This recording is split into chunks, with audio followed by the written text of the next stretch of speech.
Hello, I'm Sue Bracendale, standing in for Tim Lloyd-Yates as the Voluntary and Community Sector Advocate on the Older People's Partnership Board. They had a meeting today on the 23rd of June, and I'd just like to give you a quick verbal report of what happened at the meeting.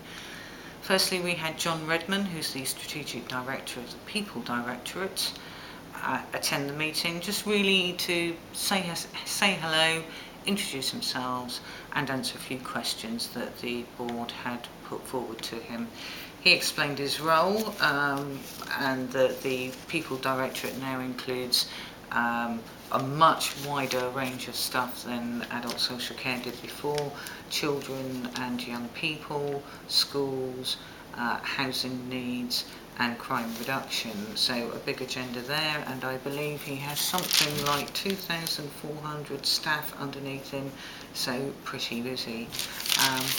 He got a few questions, nothing too challenging for John. He was asked about communication, how the council did that, and there was a good talk about the networks around that, and a good plug from the board to remind the council that 33% of older people do not have computers and are not interested in joining the internet world. And a real plug from the board to get the council to think about that. There was talk about using the recent paper publication that RMS sent around to do more information of services that the council provided. And although there's some debate about paper information and the cost, bearing in mind those figures, there's a lot to be said for a paper publication every now and again to inform people of important services. So that was quite good.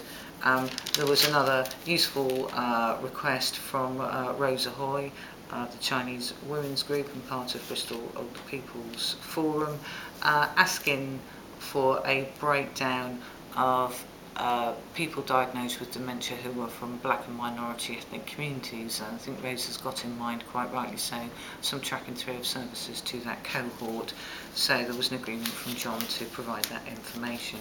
So some good questioning. It was nice to see John at the board.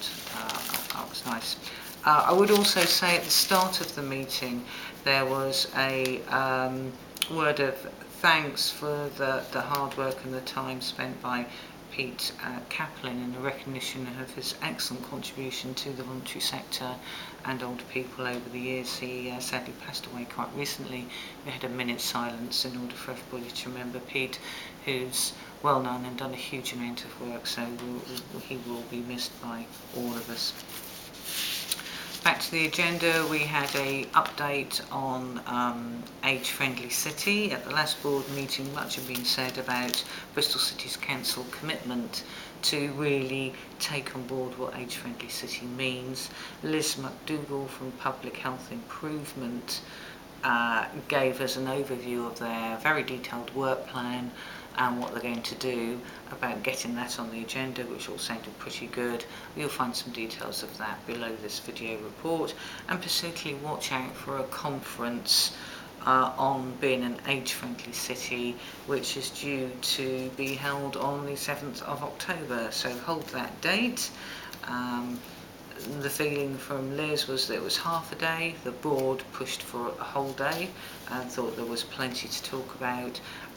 So the board are now getting more involved with planning of that event. As part of the Age Friendly City update, we also heard from Dr. Adrian Davis, a health and transport consultant with Public Health, who talked very knowledgeably about some mapping work that's been going on around transport. The issue did used to be public transport, but now seems to be shifting to walking in the walking environment, which I'm sure will be good news for many people working with older folks and indeed younger people too, particularly looking at the state of our pavements, concerns about slips and trips, and just making it a better environment, and to think more about how important walking is for all of us.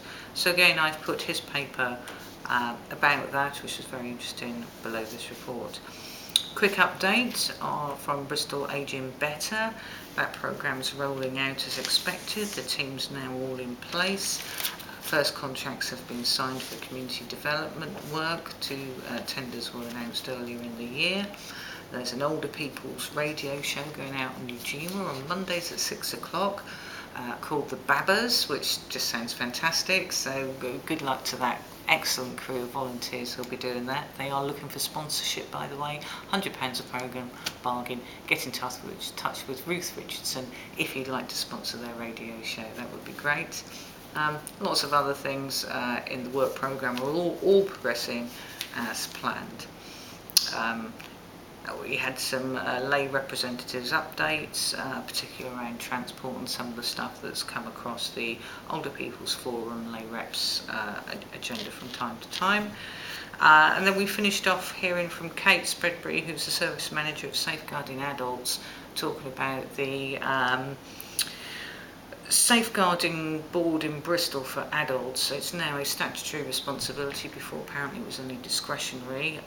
That's now beefing up the role of that board. It's got to have a much beefed up strategy and work plan. It means more resources will be coming to the board, which is great, and a look at who's on it and how it functions.